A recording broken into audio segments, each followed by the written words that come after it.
चरणों में, परम पूज्य पाद श्री श्री वर्धक श्री चरणों में, वर्तमान आचार्य देव के श्री चरणों में तथा अविनभव के श्री चरणों में शतकोटि प्रणाम निवेदन करते हुए आज ऑनलाइन में युग ठाकुर जी का पुत्र पवित्र पंजाधारी कर्मियोगण एवं अमृत पथ जाति दादाओं मालों को यथायोग्य स्थान पर मेरा सश्रद्ध और आनंदित जय गुरु।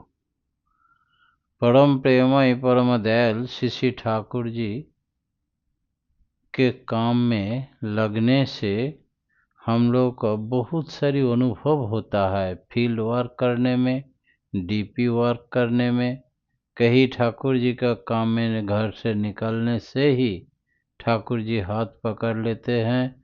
बहुत सारी अनुभव अनुभूतियाँ दिखाई देता है और वही जाजन काम में सहायता होता है। हम गए थे दंडकारण्य मतलब काली मेला जगह में उतारने के बाद एक गांव में, जहां पे वात्सरिक उत्सव में हमको बुलाया गया था। और वहां जाने के बाद जब लौट रहे थे तो हमने एक घटना वहाँ उस इलाका में दंडकारण्य में, आप लोग सबको ही जानते होंगे, राम सीता जी और लक्ष्मण तीनों 14 बरस तक घूमे थे। इस इलाका में बस्ती नहीं है, इस इलाका में रास्ता घाट उतना है नहीं, और सिर्फ जंगल, पहाड़, गाछ, यही सब, और जंतु जानवर, जंगली जंतु जानवर, यही सब रहता है। तो उस समय और बिगड़ा हुआ था स्थिति को। तो सीता माँ एक दिन जंगल में घूमते हुए प्रभु को बोले, रामचंद्र जी को, कि मेरा बड़ी प्यास लगा। तो भगवान ने बोला, इस इलाका में कहाँ झरना का पानी मिलेगा, कहाँ तुमको कैसे हम प्यास बूंदाएंगे, हम तो नहीं समझ रहे हैं। इस इलाका में कुछ रास्ता घाट तक हमको नहीं मालूम है। ऐसा सोच में पड़ गए।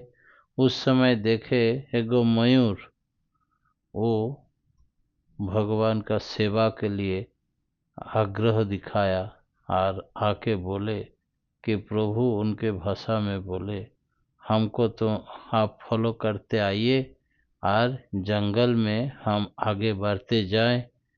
मेरा एक एक पालक हम तोड़ के फेंक देंगे और वही हो जाएगा निशाना। उसी पालक देखते हुए मेरा पीछे आप आइए। और रामचंद्र जी का पैर है बहुत लंबा लंबा, और मयूर बेचारा का बहुत छोटी छोटी पैर है। तो दौड़ने लगा।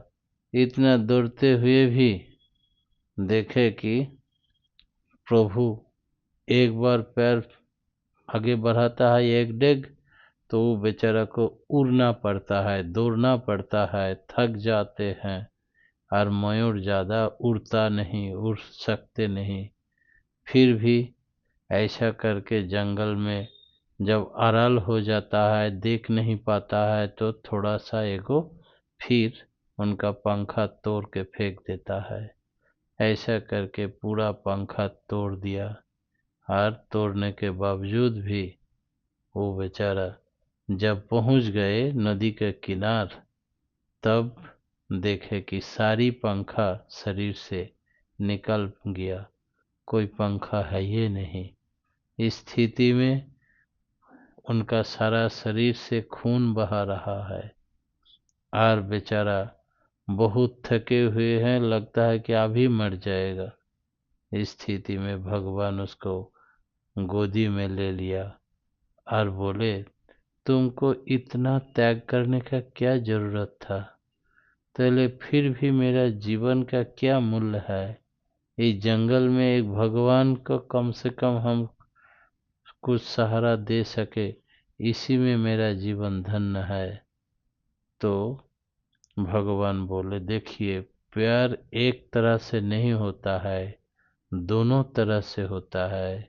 तुम जब मेरे के लिए, मेरा पत्नी सीता जी के लिए अपने प्राण विसर्जन देते हुए भी पानी का संधान दे दिए, पानी पीने वाले पानी कहाँ मिलता है, इतना उपकार किए, तो हम भी तुमको वचन दे रहे हैं कि दापर युग में जब हम श्री कृष्ण रूप में आएंगे तो तुम्हारा ये पंखा को हम सिर में लेके घूमेंगे हर हमेशा के लिए।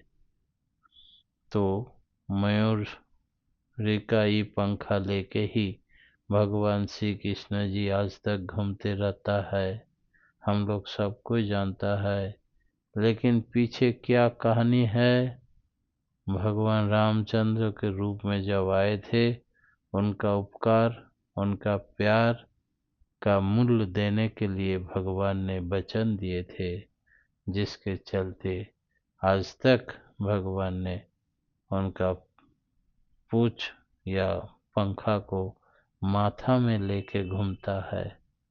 भगवान सबका मूल्य देता है। भगवान से कोई प्यार करता है, भगवान के लिए कोई सेक्रीफाइस करते हैं, कुछ भगवान के लिए दे देता है, तो भगवान उसको बहुत गुना वापस कर देते हैं।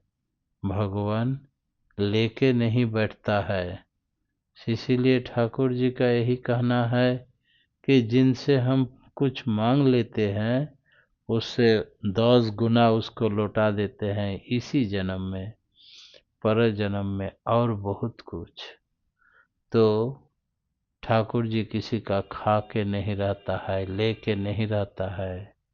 आदर्शवान पुरुष को देने से उसका फायदा ही फायदा होता है, उसका कोई हानि नहीं होता है, अफसोस नहीं होता है, बल्कि जीवन धन्य हो जाता है। मयूरी का प्रेम का भी बेकार नहीं हुआ, युग युग में एक अवतार महापुरुष उसका मूल्य चुकाते रहा आज तक। इसीलिए मयूरपंखी उसका प्रिय है। परम प्रेममय श्री ठाकुर जी का सर्विक कल्याण, सबका सर्विक कल्याण कामना करते हुए ठाकुर जी का प्रवचन यही विराम देता हूँ। जय गुरु।